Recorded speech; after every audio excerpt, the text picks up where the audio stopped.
जय जगन्नाथ नमस्कार समस्त शिशु भाई भौणी मानू गप कालांश को स्वागत। आज आम आ गोटे गप शुणा टोपी वाला मांकड़। सहर ठारू किछि दूर रे गोटे जंगल थिला। जंगल आरपटे गोटे गाँ थिला। गाँ लोके बेपार वाणिज्य पई जंगल पारी होई सहर को जाउथिले। सबू ठीक ठाक थाए। से जंगल रे रहुथिबा मांकड़ जिबा आसिबा करुथिबा लोकंकु बहुत हैरान करती।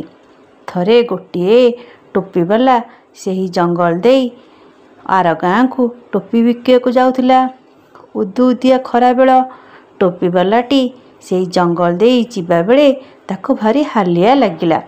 टोपी वालाटी टोपी थिबा झुड़ीटी तले थोई देई से आंब गछ मूल रे सोई पड़िला। सेई आंब गछरे दळे मांकड़ बसिथिले।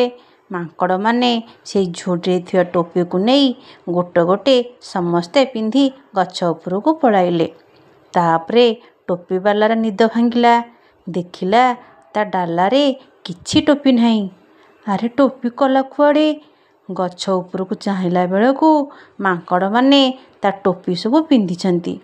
टोपी वालाटी बहुत काकुति मिनती होई मागिला, टोपी दियो मो टोपी दियो, टोपी दियो मो टोपी दियो। हेले किए देले नाही। से एक उपाय पांचिला। ता मुंडरे पिंधिथिबा टोपी को फोपाड़ी देला। तापरे मांकड़ माने टोपी को तळक फोपाड़ी देले।